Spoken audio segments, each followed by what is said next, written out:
আল্লাহ বললেন বান্দা যেই হন যেমন হও যেরকমই হও আমার বড় হুকুম নামাজ তোমরা আদায় করো।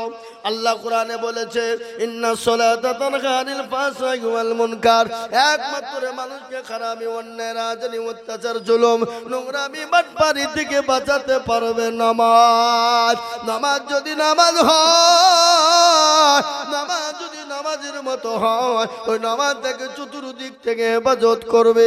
আর নামাজ যদি নামাজ না হয়, ও নামাজে কোনোদিন তাকে বাঁচাতে পারবে না। ও মুসলমান, নামাজ কি জিনিস শুনেলেন? প্যারা নবী, দয়ার নবী, বিশ্ব নবীর ঘটনা। আল্লাহর নবী একদিন দুনিয়া থেকে যেদিন চলে যাবেন, প্রচন্ড বুকে ব্যথা, মাথায় প্রচন্ড যন্ত্রণা। মায়েশা রাদিয়াল্লাহু, ভাইয়ের আমার বাবা জীবনেরা, বিশ্ব নবী সাল্লাল্লাহু আলাইহি ওয়াসাল্লামের মাথাতে প্রচন্ড যন্ত্রণা। আল্লাহ নবী বললেন মায়েশা, আর মায়েশাকে বললেন ও আয়েশা এটা কোন টাইম, এটা কোন সময় একটু বলবা? বলে ইয়া রাসূলুল্লাহ এটা হলো আসরের টাইম। বলে নবী গো আপনার সাহাবারা আপনার অপেক্ষায় দাঁড়িয়ে আছে। ওগো নবীজি আপনি যেতে না পারার কারণে আমার আব্বা আবু বকরের পিছনে তারা নামাজ আদায় করে নিয়েছে। বিশ্ব নবীর মাথাটা উঁচু করা হলো। আল্লাহ নবী বলেন আয়েশা মাথাটা তুমি নিচু করে দাও। মাথাটা নিচু করা হয়ে গেল। আল্লাহ নবীর দুই চোখের কুলু দিয়ে গড় গড় গড় গড় করে পানি ঝরে যায়। আল্লাহ নবীর বিবি মায়েশা বলেন নবী গো চোখে কেন পানি, একটু দয়া করে বলবেন। ইয়া রাসূলুল্লাহ ইয়া হাবিবাল্লাহ একটু বলুন চোখে কেন পানি? আল্লাহ নবী বললেন ও আয়েশা এটা আমার দুঃখের পানি নয়, এটা হলো আমার সুখের পানি রে আয়েশা। বলে নবী গো চোখের পানি আবার সুখের হয় নাকি? বলে আয়েশা রে কখনো কখনো সুখের হয়ে যায়। বলে কিরকম হয়ে যায়? বলে ও ইয়া রাসূলুল্লাহ একটু দয়া করে বলবেন। বলে আয়েশা আমি নবী দুনিয়া থেকে বিদায় হয়ে যাব।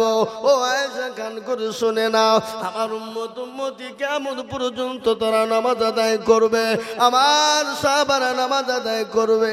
ও আয়েশা তুমি কি জানো এই নামাজের জন্য তাইফের ময়দানে রক্ত দিয়েছি, উহুদের প্রান্তে মার খেয়েছি, বদরের প্রান্তে মার খেয়েছি। ও আয়েশা একদিন নয়, দুদিন নয়, 3 দিন নয়, আমি 13টি বছর ধরে নির্যাতিত হয়েছি।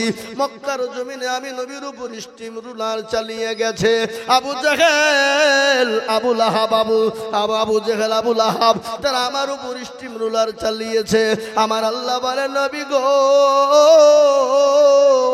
ওগো রাসূলুল্লাহ আপনাকে মক্কার জমিনে থাকতে হবে না। ওগো নবীজি আপনি মক্কা ছেড়ে মদিনার পথে চলে যান। বিশ্ব নবী মক্কা ছেড়ে মদিনার পথে যাবে। আল্লাহ নবী মক্কা ছেড়ে মদিনার পথে যাবে কার হুকুমে? আল্লাহ হুকুম দিয়ে বললেন নবী গো মক্কার জমিনে আপনাকে থাকতে দেবে না, ওরা নির্যাতন অত্যাচার করবে গো নবী। ওগো নবীজি আপনি এই মুহূর্তে আপনার সঙ্গে আবু বকরকে সঙ্গে নেন, আর সঙ্গে করে নিয়ে মক্কা ছেড়ে মদিনায় চলে যান। বিশ্ব নবী মক্কা ছেড়ে মদিনার পথে যাবে। হযরত আলীর বাড়িতে বিছানায় শোয়া কাফের বেঈমানরা নবীকে ঘেরাও করে নিয়েছে, যেতে দেবে না। নবীকে দুনিয়া থেকে শেষ করে দেওয়ার চক্রান্ত। কিন্তু নবীকে কে মারতে পারবে? জোরে বলুন পারবে? কারো ক্ষমতা নাই। নবীর গায়ে হাত দেওয়ার তাদের ক্ষমতা নাই। আল্লাহর নবী চিন্তায় পড়ে গেলেন, দেখছে কাফের বেঈমানরা নবীর বাড়িকে ঘেরাও করে নিয়েছে, নবীকে যেতে দেবে না, নবীকে যেতে দেবে না। আল্লাহর কাছে বললেন আল্লাহ তুমি যে বললে মক্কা ছেড়ে মদিনায় যেতে হবে, কিন্তু মাবুদ গো আমি মক্কা ছেড়ে মদিনার পথে কি করে যাব? আল্লাহ বলেন নবী গো আপনি কোনো টেনশন করবেন না, আপনি কোনো চিন্তা করবেন না, আপনি এক মুঠো বালি তুলুন গো নবী। বালি বুঝেন না? বালি বুঝেন না? বালি তুলুন, বালি তুলে তাশহুদ পরে কাফেরদের মাথাতে ছিটিয়ে দেবেন। ওগো নবীজি, তাদের মাথাতে আপনি ছিটিয়ে দেবেন, আমি তাদের চোখ দুটো বন্ধ করে দিব। কোরআন বলেছে ওয়ামা রামাইতা ইয রামাইতা ওয়ালাকিন্নাল্লাহ রামা।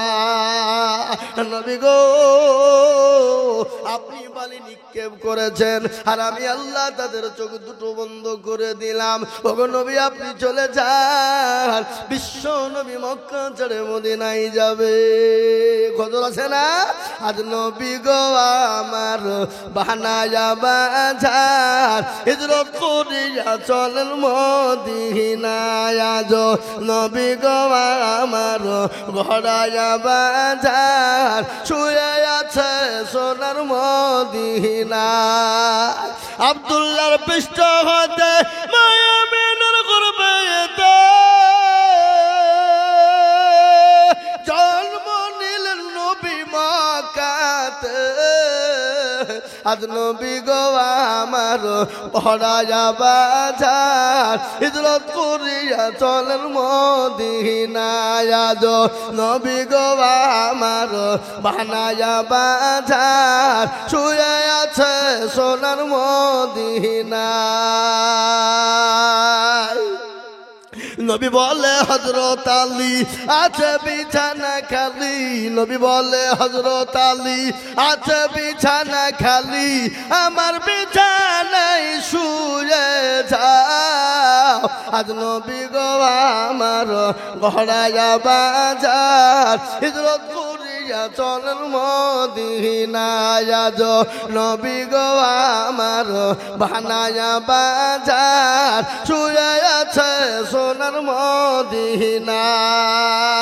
ওই নবীর নামে দুরূদ পড়িলে, ওই নবীর নামে দুরূদ পড়িলে হাবিবে দু চোখ নিভে যায়। আজ নবী গো আমার ঘোড়ায়া বাজার হিজরত করিয়া চলেন মদিনায়। আজ নবী গো আমার বানায়া বাজার শুয়ে আছে সোনার মদিনায়। ও মুসলমান দরদি আমার ভাইয়েরা, ও দোস্তর হাটের মানুষ, তোমরা কান করে শুনে নাও রে বাবারা, ও মায়েরা, আমার বোনেরা, জননীরা। আল্লাহ নবী হযরতে আবু বকরের কাছে গেলেন। আল্লাহ নবী আবু বকরকে বলেছিলেন, আবু বকর গো, তুমি তৈরি দেখো, হয়তো আমাদেরকে মক্কা ছেড়ে মদিনায় যেতে হতে পারে। এ বাবা, বিশ্ব নবী দয়ার হাবিব হযরতে আবু বকরের কাছে গেলে ডাক দিলেন আস্তে, আবু বকর। হযরতে আবু বকর বলে লব্বাইকা সাদাইকা রাসূলুল্লাহ। আল্লাহর নবী বলেন, আবু বকর, তুমি কি ঘুমাও নাই? আমি তো তোমাকে আস্তে করে ডাক দিলাম। হযরতে আবু বকর সিদ্দিক ডাক দিয়ে বলেন, নবী গো, আপনার পায়ের তলে আমার জীবনটা কুরবানি হয়ে যাক গো হাবিব। ওগো নবীজি, আমি আপনাকে আমার নিজের জীবনের থেকেও বেশি ভালোবাসি। ওগো নবী, আপনি যেদিন থেকে বলেছেন মক্কা ছেড়ে মদিনার পথে যেতে হবে, খোদার কসম আমি আবু বকর একটা মিনিটের জন্যও বিছানায় ঘুমাই না। সুবহানাল্লাহ বলবেন না? একটা সেকেন্ডের জন্য বিছানায় ঘুমাই না। ইয়া রাসূলুল্লাহ, আপনি হয়তো কখন এসে আমাকে ডাক দিবেন, এক ডাকে পাবেন না, দুই ডাকে যাবে। ওগো নবী, আপনার হয়তো কষ্ট হতে পারে, আপনি দুঃখ পেতে পারেন। ওগো নবীজি, আমি একটা মিনিটের জন্য বিছানায় ঘুমাই না। আল্লাহ নবী বললেন, আবু বকর রে, তুমি আমাকে এতটাই ভালোবাসো? বলে, ইয়া রাসূলুল্লাহ, আমি আপনার জন্য আমার জীবনটা পর্যন্ত দিতে রাজি গো নবী। ইয়া রাসূলুল্লাহ, আর একটা ঘটনা আপনাকে বলি।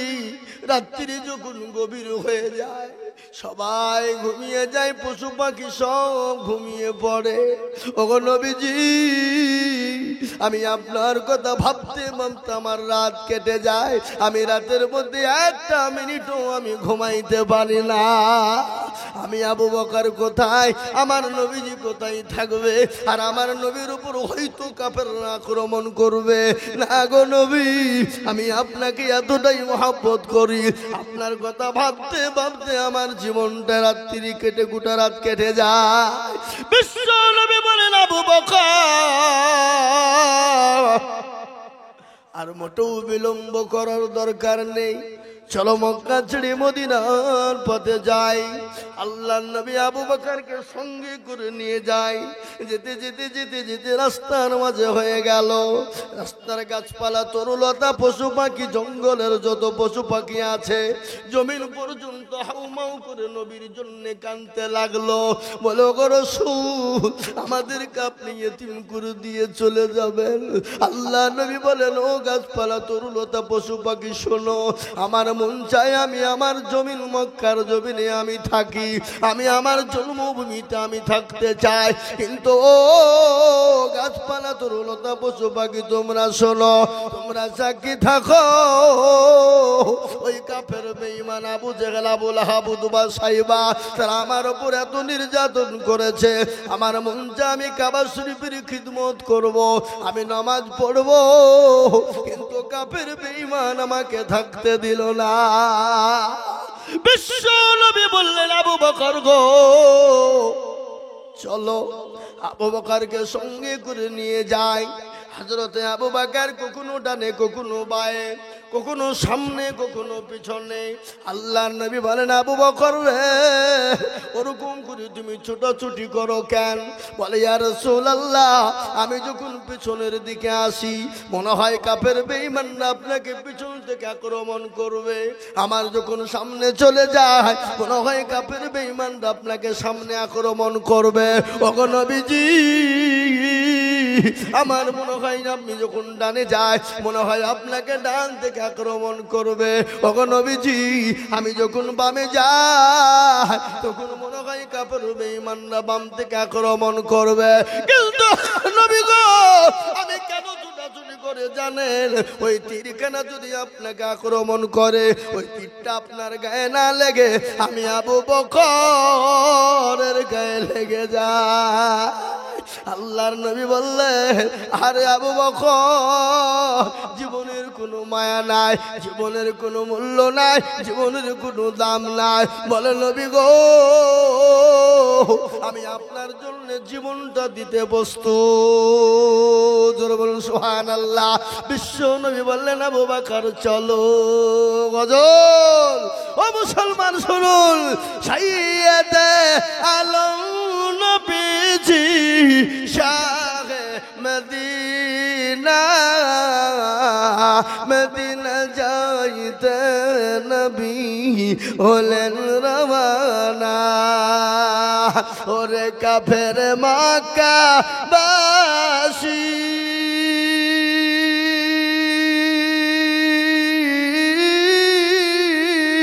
নবীজিকে মারবি বলে ঘিরে বসিলি। রাতারাতি চলেন নবী, রাতারাতি চলেন নবী সোনার মদিনায়। মদিনা যাইতে নবী হলেন রওয়ানা, মদিনা যাইতে নবী হলেন রওয়ানা। নবী বলেন, আবু বকর হিজরত করে যাও গো চলে, হুকুম খোদার। আবু বকর গেলেন চলে,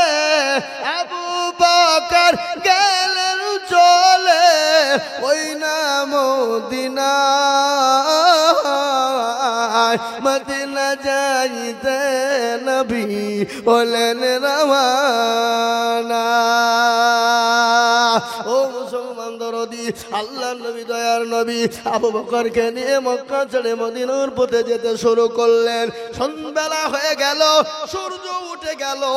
কাফের বেঈমানেরা হযরতে আলীর বাড়িতে ঢুকে দেখেন শুয়ে আছে, মুখ ডেকে মনে হয়। কিন্তু নবী আলীকে বলেছিল, আলী গো তুমি ঘুমিয়ে যাও। হযরতে আলী মুখ কানা ডেকে ঘুমিয়ে গিয়েছিলেন। আল্লাহ নবী বলেন, আলী রে তুমি ঘুমাও কেন? আলী বলে নবী গো আমি এই কারণে মুখ ডেকে ঘুমিয়ে গেলাম।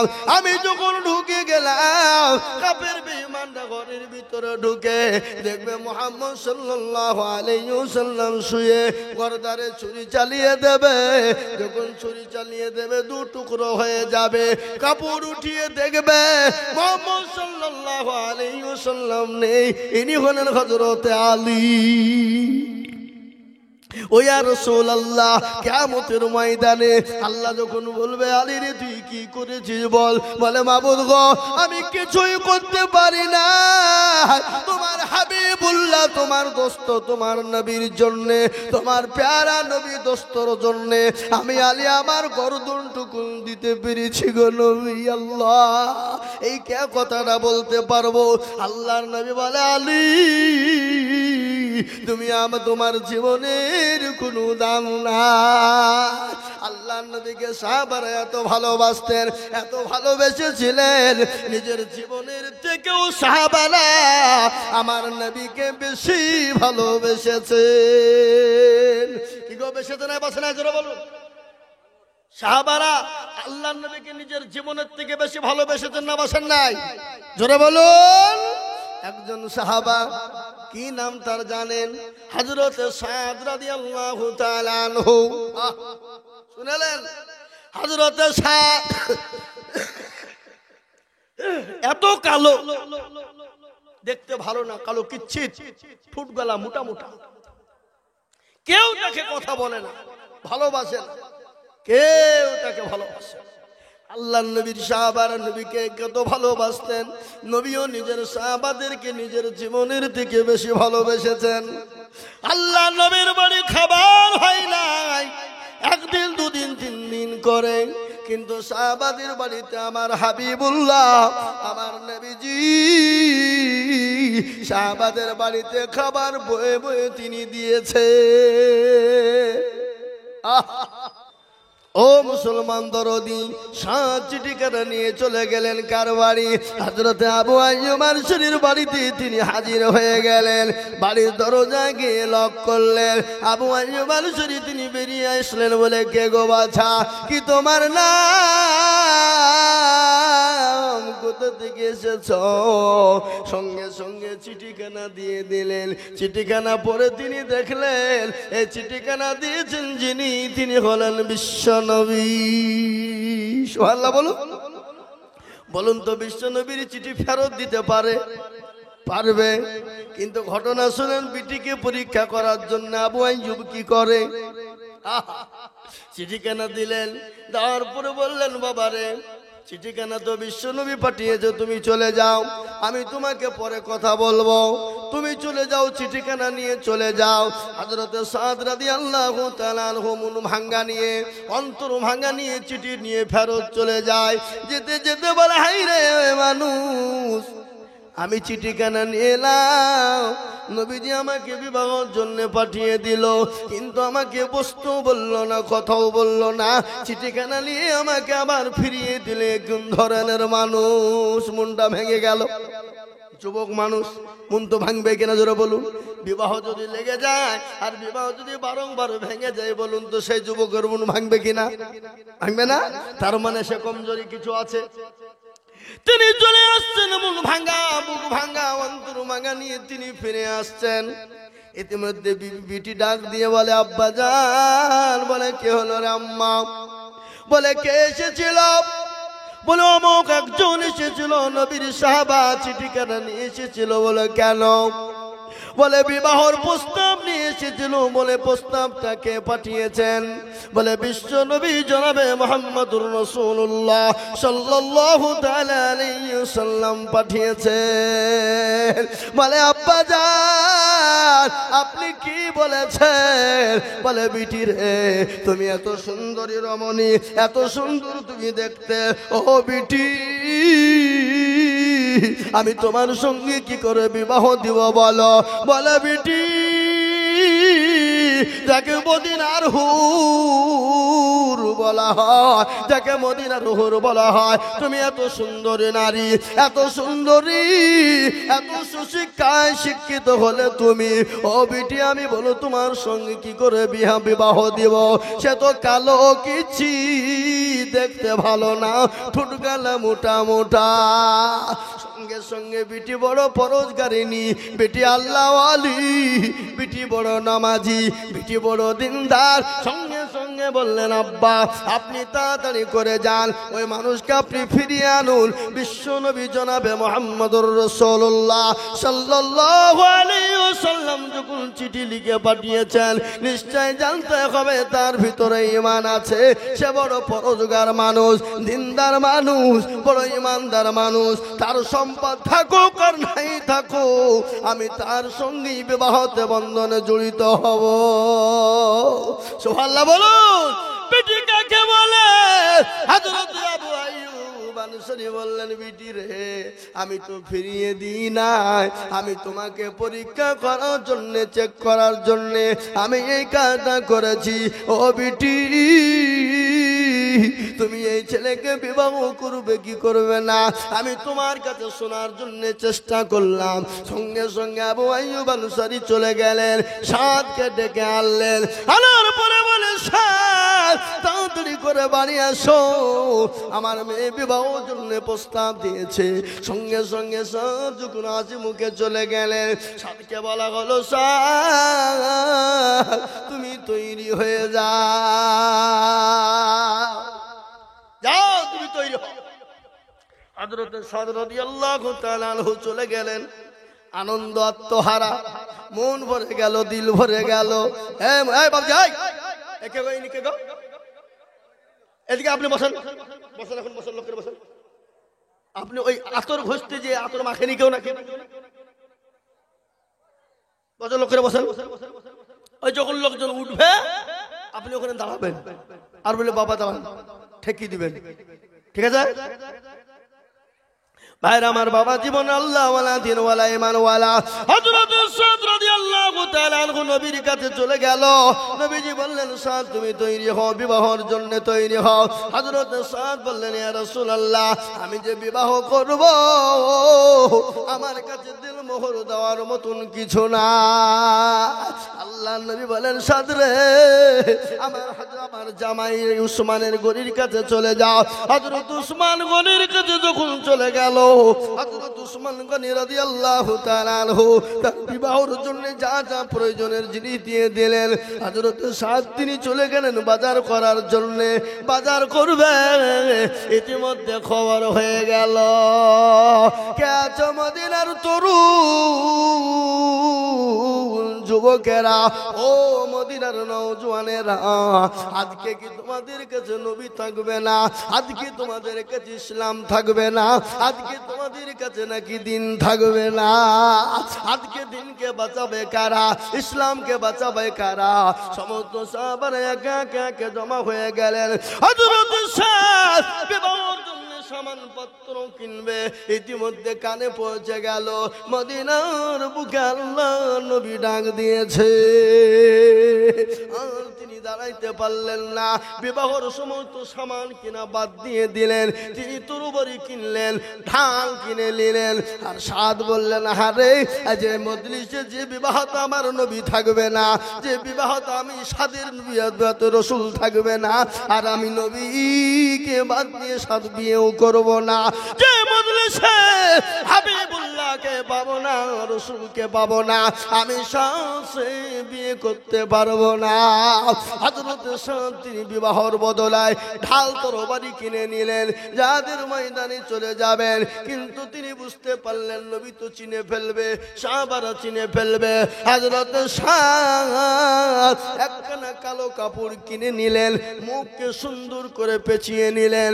যাদের ময়দানে জাগাত শুরু হয়ে গেল, কাফের বেঈমানরা মুসলমানদেরকে চারিদিক থেকে ঘেরাও করে নিয়েছে, মেরে দেবে, নবীকে মেরে দিবে, শেষ করে দিবে। আল্লাহ নবীর একজন সাহাবা হযরত তাওহা রাদিয়াল্লাহু তাআলা আনহু, তিনি কি করলেন? নবীকে ঢাল করলেন। নবীকে ঢাল করে কাফের বেঈমানেরা, কাফের বেঈমানদের সঙ্গে লড়াই শুরু হয়ে গেল। হাজার হাজার কাফেরদেরকে আপনার কি করে দিলেন? শেষ করে দিলেন। অনেক সাহাবা আপনার শহীদ হয়ে গেল। হযরত সাদ রাদিয়াল্লাহু তাআলা আনহু তিনি শুনতে পেয়েছেন মক্কা মদিনার মাটিতে নবীজি বেঁচে নাই, নবীকে শেষ করে ফেলেছে।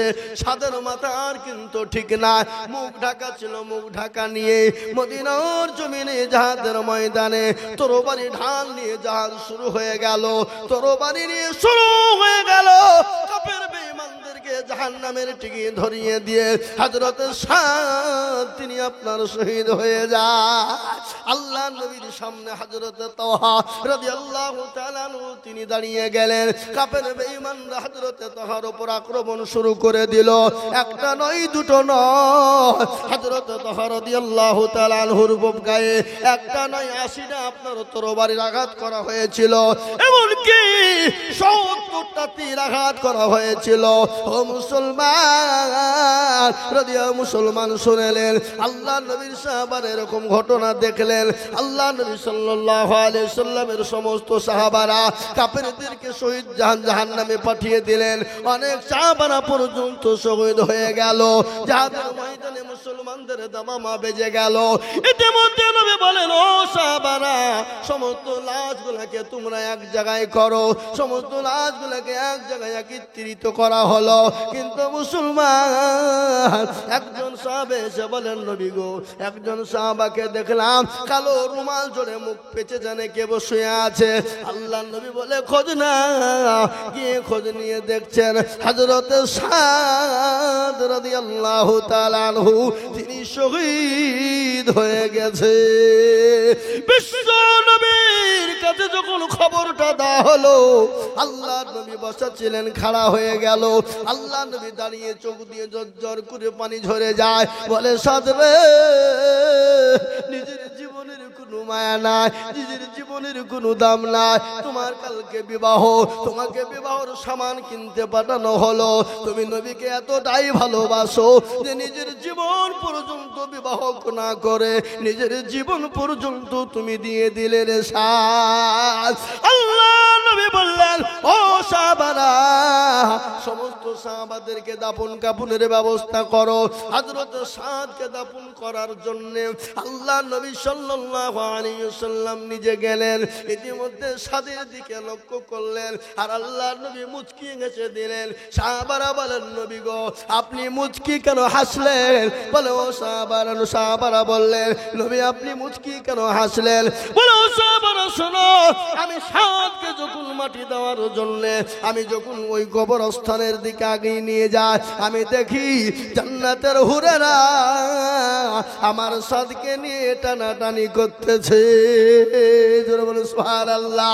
আল্লাহর নবী সাহাবারা বলেন, আরে আজকের ওই লাশটা যদি সাদের না হয়ে আমি যদি আমি আমার লস হয়ে যেত, আমি কতই না বড় ভাগ্যবান হয়ে যেতাম।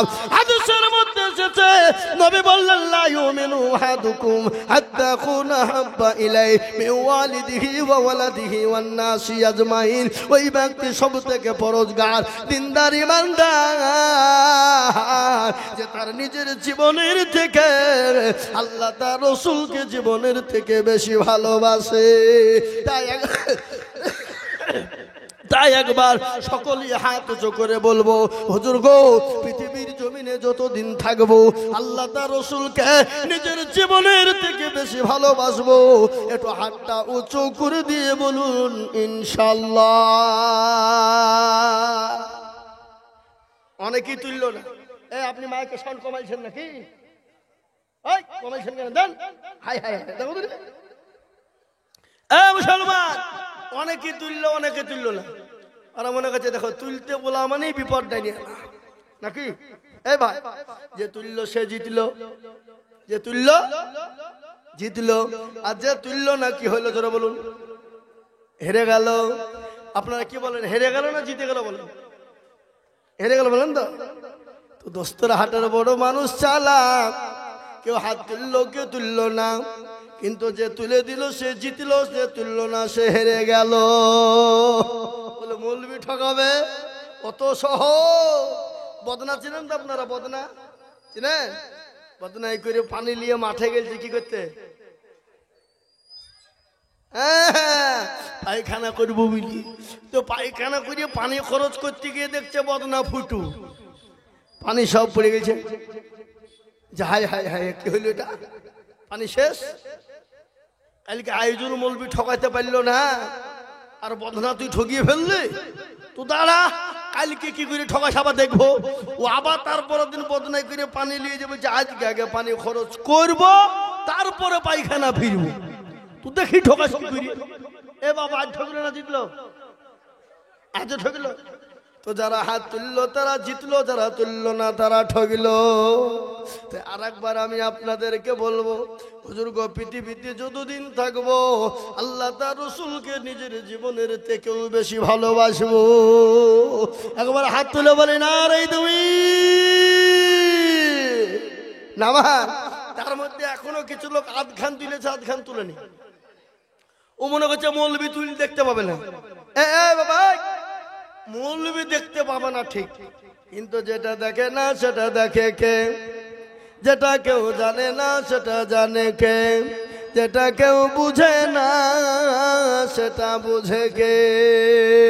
সবাই বলে আমি ভালো, আমি জানি কি, আমার মনের গোপন খবর জানে আল্লাহ জি। আলোতে আধারে নির্জনেতে কোথা কি করেছো তুমি সব জানে সে।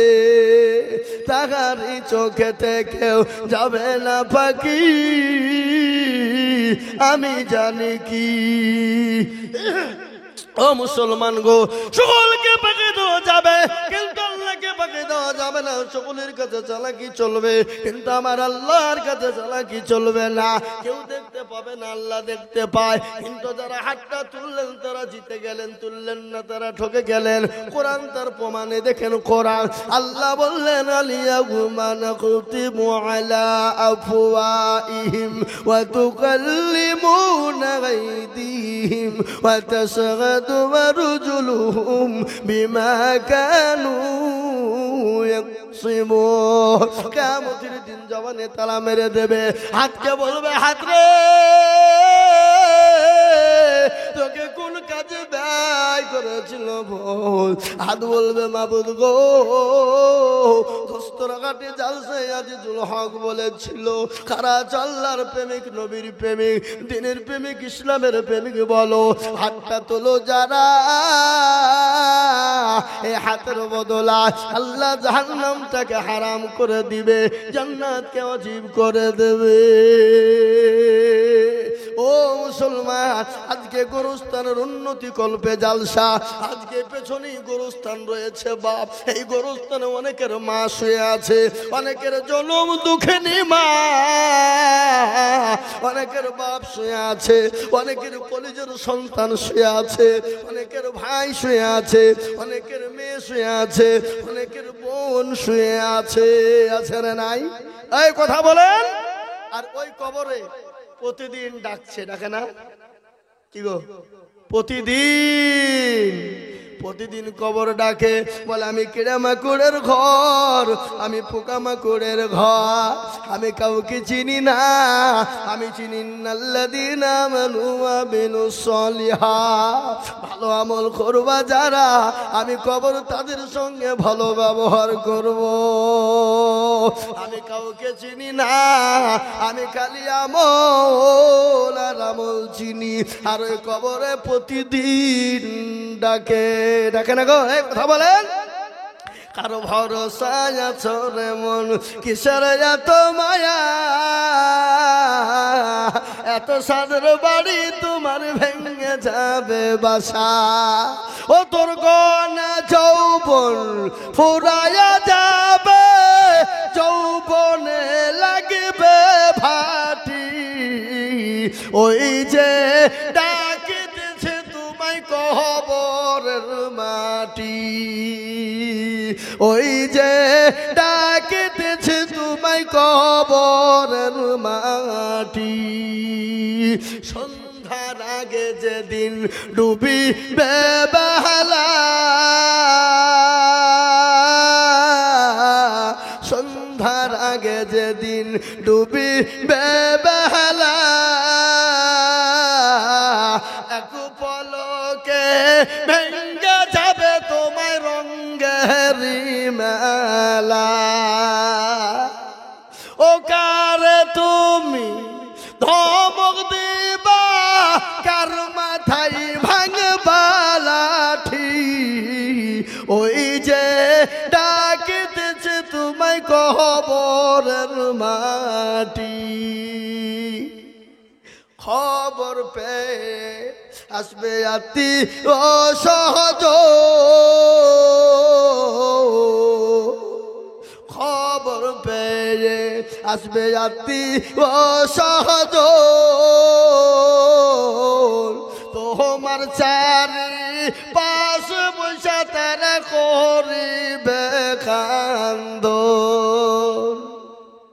ও তোমায় সাজায়া দিবে মনের মতো সাজায়া দিবে মনের মতো কি সুন্দর পরিপাটি ওই যে ডাকিতেছে তোমায় কবরের মাটি ও মুসলমান দরদি প্রতিদিন কবর ডাকে বাপ কবর বলে আমি কিড়া মাকুড়ের ঘর ওই কবরে অনেকের মা জন দুঃখিনী সে আছে মা বলে হারে এমন কোনো দরদের বেটা নাই এমন কোনো দরদের বেটি নাই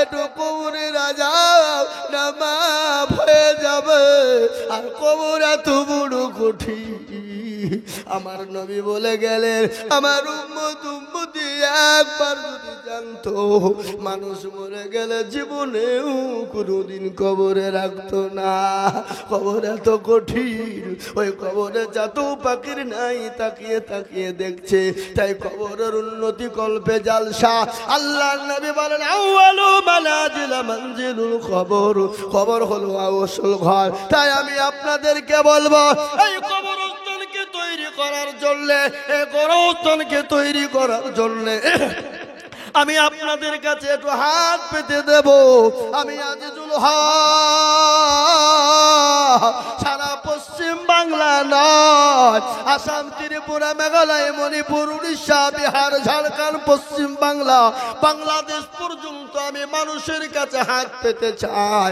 লক্ষ লক্ষ লক্ষ টাকা করে আজ আমি আপনাদের কাছে লক্ষ লক্ষ টাকা চাইবো না ও দোস্তর ঘাটের মানুষ আমি জানি আপনাদের দিল বড় বড় অন্তর বড় কিন্তু আজকে গোরস্থানের জন্য আমি এই মজলিসের ভিতরে সর্বপ্রথম 5 জন দরদিকে বলবো মাত্র 10টা করে 1000 টাকার দাতা আমি একবার তাকবীর দেব আর তাকবীর দেওয়ার সঙ্গে সঙ্গে হাতটা উঁচু করে দিয়ে বলে হুজুর গো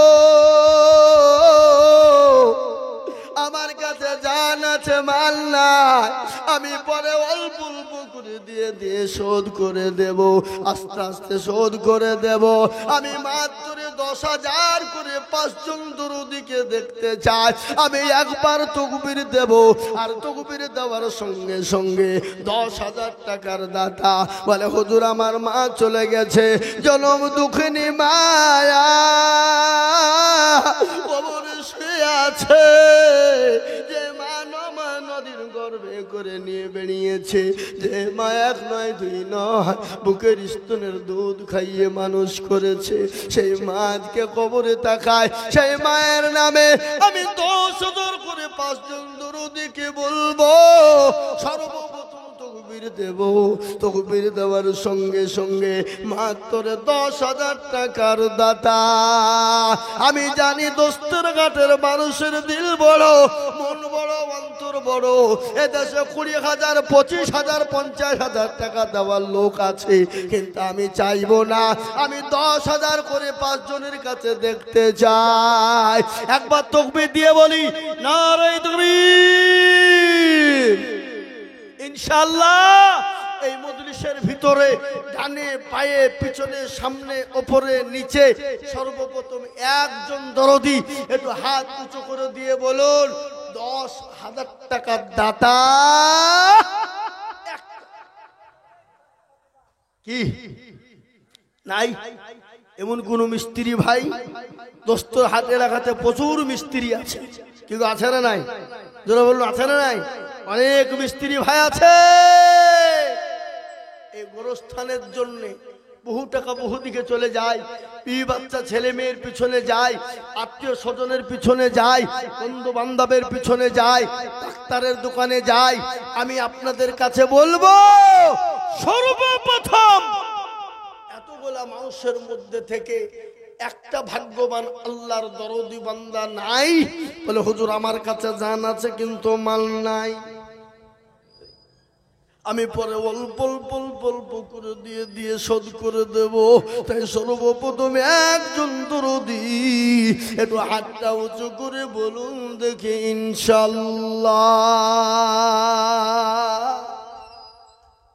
ও বাপ, দোস্তের হাটের মানুষ একজন দরদি গোরস্থানকে কেন্দ্র করে গোরস্থানের জন্য সর্বপ্রথমে একজন ভাগ্যবান নবীর প্রেমিক 10,000। কি গো, এমন কোন বাবজি ভাই নাই? এমন কোন মা বোন নাই? এমন কোন মাস্টার ডাক্তার ব্যবসায়িক নাই? এমন কোন পয়সাওয়ালা গাড়িওয়ালা বাড়িওয়ালা নাই? এমন কোন আল্লাহওয়ালা দিনওয়ালা ইমানওয়ালা কলমওয়ালা কোরআনওয়ালা মসজিদওয়ালা আল্লাহওয়ালা নাই যে হুজুর ইনশাআল্লাহ আমার কাছে জান আছে মাল নাই? আমি পরে অল্প অল্প করে দিয়ে দিয়ে দিয়ে দিয়ে দিয়ে দিয়ে দিয়ে দিয়ে 10,000 টাকা শোধ করে দেবো ইনশাআল্লাহ। একজন দরদি এই মজলিসের ভিতরে একটু হাত উঁচু করে দিয়ে বলুন ইনশাআল্লাহ। কি হবে না? নাই? ও বাপ, ইজ্জতের মালিককে বেইজ্জতের সম্পদ দেওয়ার মালিক, কেড়ে নেওয়ার মালিক খুলুন ও দেখেন কোরআন। قل اللهم مالك الملك تؤتي الملك من تشاء وتنزع الملك ممن تشاء وتعز من تشاء وتذل من تشاء بيدك الخير إنك على كل شيء قدير। কোরআন কবি কি বলে? রাজ্য মাঠ সিংহাসন এ সবই করি দান, আর সাগর সাহি কেড়ে নিয়ে ফকির বানান। বাচ্চাকে ফকির করে এ ফকিরকে করে দান, আর ভাঙ্গা গড়ার পৃথিবীতে এই তো তার কাম। কত হাজারো টাকা কত জনে লয়, আর সারাদিন কেটে কেউ বানাহারে রায়। কেউ বা 1,000 টাকা পাইবে না মাগিনাতে, আর কেউ বা ঘোড়ার গাছ কাটে পেটে ভাতে। ও মুসলমান দরদি গো আমার, ইজ্জত বিজ্জতের মালিক আল্লাহ, সম্পদ দেওয়ার মালিক আল্লাহ, কেড়ে নেওয়ার মালিক আল্লাহ। তাই আমি বলবো বাপ, দোস্তর ঘাটের মানুষ একজন এমন কোন ভাগ্যবান হবে না, এমন কোন নবীর প্রেমিক হবে না, এমন কোন দিনের প্রেমিক হবে না, এমন কোন আল্লাহ বলা হবে না, এমন কোন আল্লাহর প্রেমিক বান্দা হবে না। বলে হুজুর গো আমার মা বাপ কবরে শুয়ে আছে, এই গোরস্থানকে বানানোর জন্য আমি 10,000 টাকা দেব, এমন কোন আল্লাহর একজন বান্দা উঠে আসুন, উঠে আসুন। আল্লাহ কবুল করল। আমিন। কই কে লিখছে খাতা? কই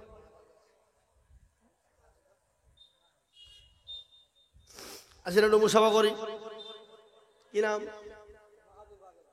মাহবুব আলম। মা বাবা আছে না নাই? কোথা বাড়ি দেখেন, একবার চেলিয়ে বলি না তুমি কি গো, এরা ভয়ে তকবিরটা দিছে না, যদি তকবির দিয়ে টাকা লাগবে নাকি? আল্লাহ রবিয়ারা বান্দা মাহবুব আলম ছিল, এ সর্বপ্রথম তোমার বান্দা 10,000 দিল। আহারে যোগ্য মা বাপের যোগ্য ছেলে এখানে হাজির, আর 10,000 দিল দেখো গোরস্থানের খাতির। আরো দুমা করি আমি তার মা বাপের জন্য, শান্তি সুখ দিও তুমি কবর বিছেতে। এরকম ছেলে যদি আর গো হইত, মা বাপের কথা গো ছেলের মনে হয়ে যেত। ও মুসলমান ঠিক রাখো ঈমান।